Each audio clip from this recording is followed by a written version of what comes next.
On today's episode of PJ and the Beard, we're going to torture a friend. We're doing our first blindfold challenge ever in the history of our 5 years. And so the Beard's going to talk a little bit about what we're doing. Well, a viewer actually commented, I'm not sure if it's when we got both of these in or when we got the two specials in, that we should blindfold each other or like do a blindfold. Actually, I think they said blindfold you. Might have been Brian Landry. I found a stand-in. So, yeah, we found a stand-in. So basically, I have two Les Pauls, but I'm not a Les Paul guy. Right. You're not a Les Paul guy. So we were like, who do we know that's a Les Paul guy? And let's torture him, blindfold him. There's some questions that we have about the difference between the Epiphone and the Gibson and how apparent it is and sound-wise and feel-wise and stuff like that. So we thought it'd be cool to get somebody in that might know. So these are the Greenies. We didn't really say that up front. That was my fault. But they're the Greeney editions of the Epiphone and the Gibson.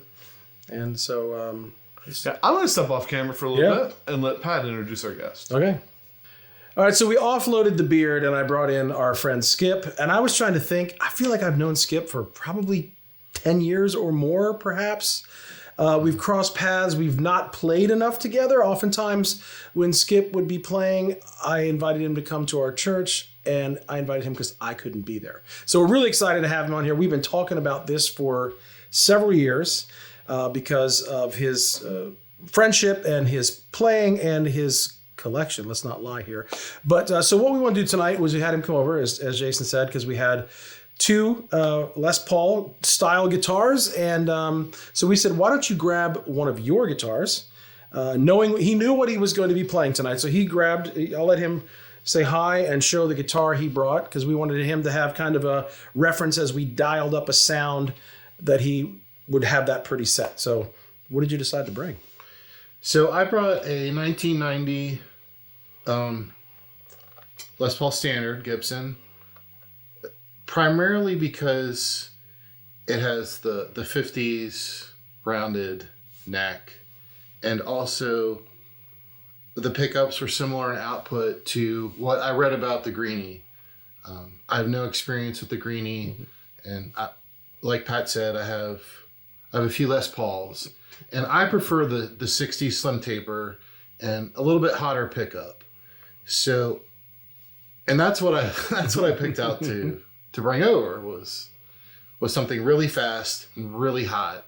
And when I read the specs on the Gibson website, it was, the 50s neck and medium low output pickups. So I brought my old 1990 Standard that I've owned since 92. That was the only homework we gave him, is like, bring something you think might be on par with those. Because what we're going to do here for the rest of the time is at some point we're going to put the blindfold on him. But what we wanted to do was we asked him what kind of drive, and he's a tube screamer guy. So we happened to have the Keeley Noble Screamer fresh back in from Keeley. Keeley helped us out with that. So this one is going to live with us permanently. And of course, if you watch this channel ever, you know we're going to use the Echo Tour from DLS. And surprisingly enough, the Tyler JT22.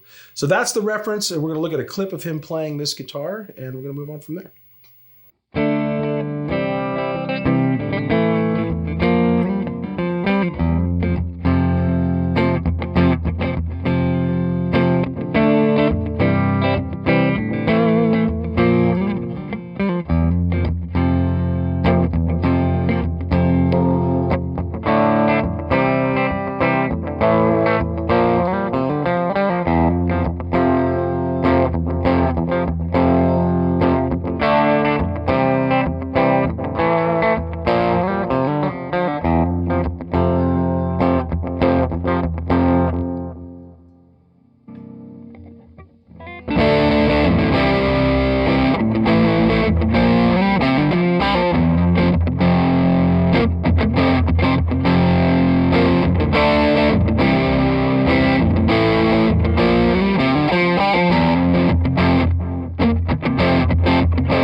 So we're about to get into the meat and potatoes, but first I want to tell you the very scientific way we decided which we were going to call A and B, because we went back and forth. How do we do it?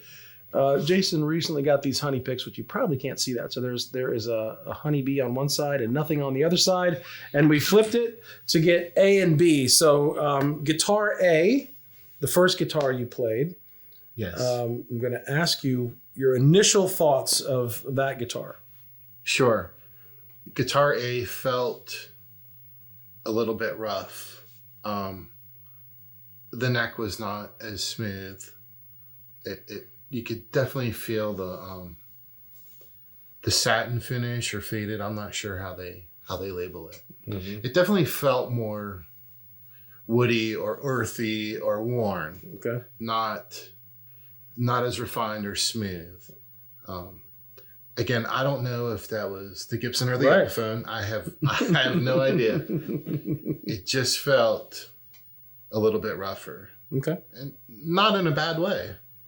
Yeah. All right, so we're going to play a clip of some clean playing on guitar A, which you probably might know what it is by now, or you're just about to find out.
All right, so that clip was actually clean and dirty. And so, he talked about how the feel of the guitar was before he played it. Now he's played it, and you've had clean and drive. What did you think of the pickups? I liked both the clean and the drive.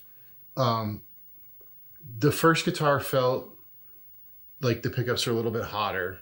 And I don't know if that was an adjustment or a setup thing. The guitar, the pickups seemed hotter in both clean and dirty. Both guitars sounded really good in both clean and dirty. The pickup settings in the first guitar were a little bit unbalanced. There was more volume in the bridge. Again, that could have been a setup issue. Right. It was very hard for me to tell based on the tones the Gibson from the Epiphone, and I still don't know. I have some thoughts on based on feel, but both guitars had extremely good tones, clean and dirty. So much so that at the end I wanted to just play some clean sounds. Right. So we're going to go to that real quick. He went to the clean sounds only on guitar A, and here's what he did.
right, so that was guitar A. And so guitar B was the non-branded side of this pick.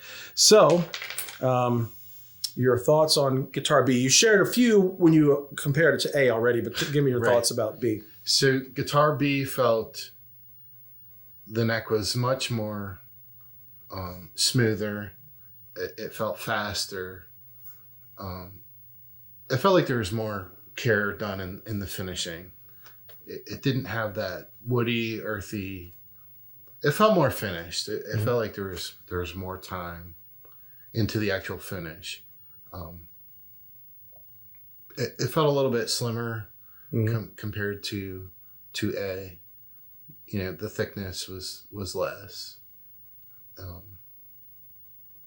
Again, the clean tones were a little bit more refined. There was a slight.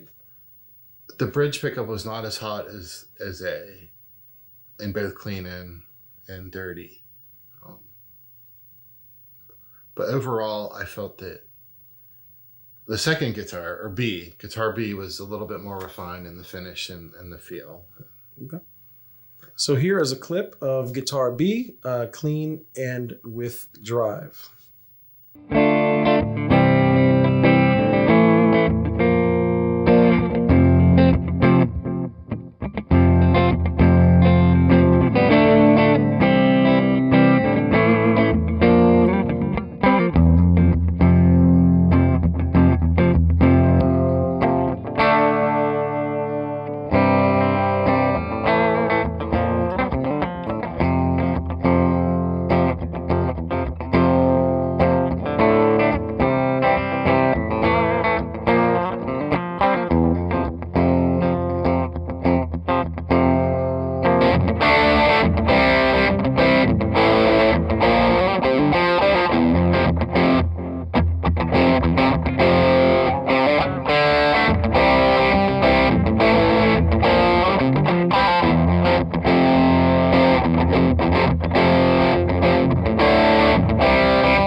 All right, so before we go to a clean clip here, I just want to ask you your thoughts about the middle position on A and B. It's the out of phase. It's the thing that makes the Greenie special. So based on your recollection of playing probably 30 minutes ago at this point, what did you think about that out of phase and maybe comparing the two guitars? I really like that position on both guitars, and I got to play in that position, you know, both clean and dirty. And being a Les Paul owner, that's a position that I'm very familiar with in, you know, traditional wiring, but in phase, or definitely those are some new tones to me, and that was a real treat actually to have that and be able to explore that. I felt both guitars were very similar in tone. In the middle position. Okay. So now I'm going to disappear, and the beard's going to come back and put him back in the hot seat.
So we're back for the reveal. And this is the part that I think is going to be the most interesting because I have some opinions about this, but I'm more interested in his opinion. So Skip, if you had to guess, do you want to guess or do you just not even want to go there? I could guess. Yeah, I'll take a guess. Take a guess. I think the first guitar was the Epiphone, based on neck feel alone. And I felt that the second one was the Gibson. Based on the fact that it was smoother and it felt more refined. Based on neck. Okay. So guitar A is this one with the book match headstock from the back. This is guitar A. Oh wow. That's so funny. Yeah. Yep. Huh. But I did like how this sounded. And I felt that I played it a little bit better too. But yeah.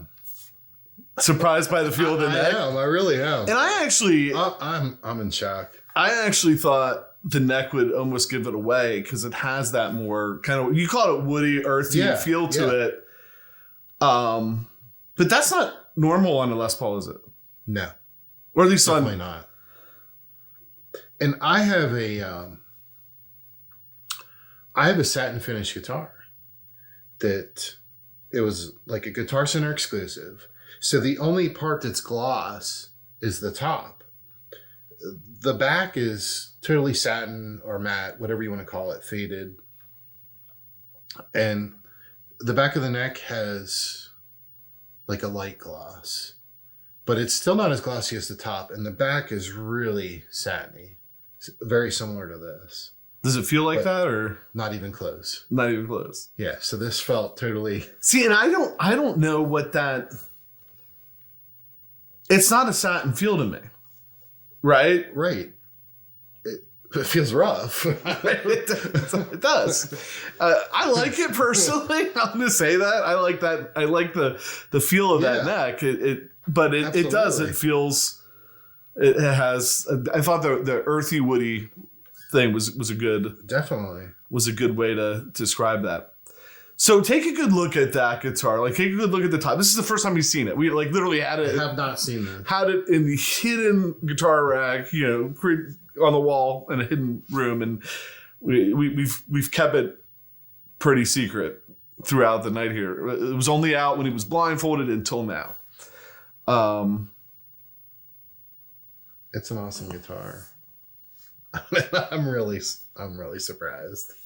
All right. Truly. So I think what would be interesting then is to give you guitar B. Can you guess what guitar B? It has a book match headstock. That's B. It's a little heavier. Yeah. Yep. Neck's a little bit thinner. I agree. I think they're supposed to be the same. Much more smooth. But it definitely feels thinner, and I wonder if that feeling is something to do with the different finishes. It could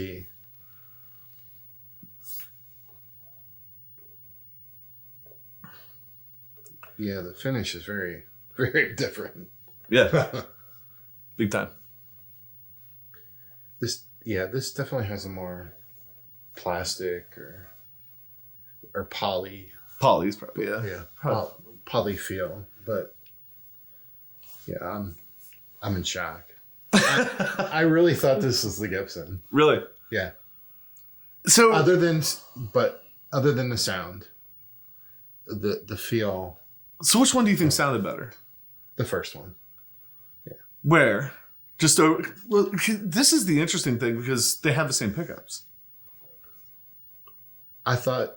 So how does it? Yeah, I thought the first one sounded the best overall, clean and dirty. There's definitely more care in the setup. The balance of the pickups. And the first one was the one where the pickup was louder when you went to the bridge. Right, which is what I would expect. Okay. That's how I set up mine. We got to qualify that, right? We got to qualify that. That's a good thing, in other words. Yeah, it felt like, this one kind of died a little bit when I went If you go back and watch Skip playing the Epiphone, watch when he, because I know the move, I do it all the time. When he clicked down to the bridge, he went right to the volume knob and tried to roll the volume up more. Like you literally did. Habit, yeah. Like I could tell you were like, he's wondering where the rest of the volume is. Where to go. Yeah, so, I mean, that's there. I saw it. I was sitting over there when he did it. I watched him do it. So, any other input, thoughts? This is a really great sounding and feeling guitar. And I'm in shock. I really am. Because it's an Epiphone? Or? I was convinced this was the Gibson. Other than, my mind was going back to the sound and, because I was blindfolded, I wasn't looking at a headstock. And I definitely preferred the sound of the first one. The feel of that a little bit? I think in general, I like the first one better, even though it was a different feel for me. But I was convinced this was the Gibson. That's so funny. With a bad setup. I mean, that's funny. Yeah. So the talk about this one has been, it's way overpriced. Okay. You're buying an Epiphone, it's overpriced. Talk about the Gibson is it's overpriced too, because you can buy a much better Gibson for less money than what they're offering. Because you are paying for, in some regards, I think you're paying for the Greenie. So my thing is, like, if you love the Greenie guitar and you want, what that is, what do you think? Where do you fall on the over? Just out of curiosity. Right. I mean, you're getting what you pay for with both guitars. That's a premium American made with what felt and sounded to me as better wood. I'm just now realizing that the pickups are identical in both guitars. And to me, that sounded the best in every position and clean and dirty. A very different feel. Certainly there's less expensive guitars, but you're buying the Gibson. It's an investment, and they hold their value. But that's been one of the other things about the Epiphone is they don't. I don't think I wouldn't say this is overpriced.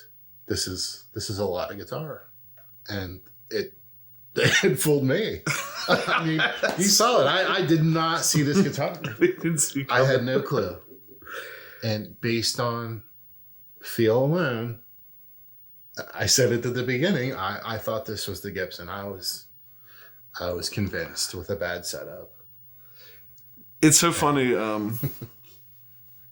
because we've had an Epiphone Firebird. We've had an Epiphone Sheraton 2. We've had an Epiphone. There's another one. Well, I had my 339. We had an Epiphone Les Paul. I'm looking over there at Pat. I'm not ignoring you. We had the Les Paul Special Epiphone. Every Epiphone that we've had down here, like new Epiphone we've had down here, has been like, wow. Yeah. Like, what's going on here? Because I 20 years ago, right, they were dogs. It felt like a plastic toy. Yeah, I mean, this is a great feeling and sounding guitar. It's crazy. No, it doesn't sound like the Gibson. And, there was some setup things, but there could be pickup height. Sure, a few hours on the bench, and you've really got a competitor. So, and I'm a Gibson guy, right. I don't have any Epiphones, and I've worked really hard on, keeping stuff upper top tier in my collection. So, I don't think this is an overpriced guitar. It's a great feeling guitar. I don't remember 16 and 32 for the Gibson. So let's do this. We're gonna take we're gonna cut away. We're gonna take a pause. It'll be a cutaway for you.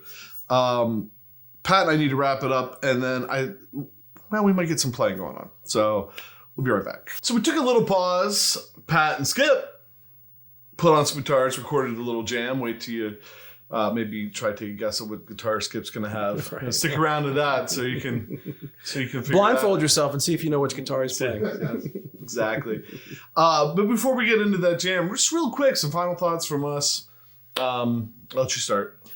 No idea what to expect. Again, first blindfold challenge. Neither one of us are brave enough to be blindfolded. So we lured Skip over here with some Les Pauls. Really great for him to come and just start saying that in the beginning. Comes over, first time he's been in here with us. That was really the first time we ever jammed together. Made himself completely vulnerable. We brought him in as the Gibson expert, which he kind of reluctantly took that title. And he came in and gave some honest thoughts, right? The blindfold helped. And I find it interesting that, when he said he thought B was the Gibson, I thought because he's a Gibson guy, that meant that was the one. But it really turned out not to be the one as far as the sound went. He liked the Gibson one, the Greeney one better. The only thing I'll say, and I'm not going to say it exactly right, in all fairness, they are the same pickups. But there's some other components, probably with the pots or some other things that are a little bit different that could account for some of the sound. But I think it was a great night. It was fun. Appreciate Skip coming over and giving his honest opinion, making himself vulnerable, playing with a blindfold. I've never done that before. Sometimes the lights go out in the room and I'm like, what's happening? I can't find my guitar. So it was good. Kind of my thoughts on the whole. I totally just blanked. I had them and then Pat was talking and they just, the second you stopped, they went out. Put anyone in a trance when I talk. Yeah, well, I mean, I didn't know what to expect. Yeah. I didn't think, put it this way, I don't think we would have done this video if it was obvious. No, that's true. So if it was like you pick up the Epiphone and you're like, oh, this is a dog, and you pick up the Gibson, you're like, this is wonderful. What would be the point? Right. So the very fact that we set the video up means that we thought, I think, initially, or at least I was like, these are closer than they should be. There's something that about both of them. There's things I like about the Epiphone. There's things I like about the Gibson. I think what you were trying to say earlier is, like Skip said, I thought that was the Gibson, but I thought the one he thought was the Epiphone was more refined or whatever. Or the one he thought, I don't know. Yeah. You figure it out. I don't even. It went totally different than we expected. It went totally different than he expected. It was a great experiment. For me, I don't know if you know, like it's really hard to, I think, to walk down, go back and look at some of our early videos. It's really hard to walk in, have the lights on, have the camera on, and sit down and be like, so I appreciated that. Like, Skip being willing to do that. That was really cool. Because it is a different, when that light goes on the camera, you can't play guitar anymore. It's like there's a radiation that comes out of the camera that we deal with every week. So thanks, Skip, for doing that. And then I think that's about it. Yeah, hopefully you haven't seen the last of Skip. We've threatened to go crack some Les Paul cases, and he's got other things other than Les Pauls, and so maybe more to come from him. We've been talking about this for several years now. So Here we are. So hey, thanks for hitting the subscribe button, click the notification bell, like button. Anytime you interact with this channel, that's what lets us interact with cool people like Zzounds, who sent both of these guitars tonight for us to play around with. And so we really appreciate that. Individual episodes on both, if you want to check those out. And with that, I'm PJ on behalf of the Beard, reminding no matter what you hear, you never have too much gear, even if you have to be blindfolded to truly hear.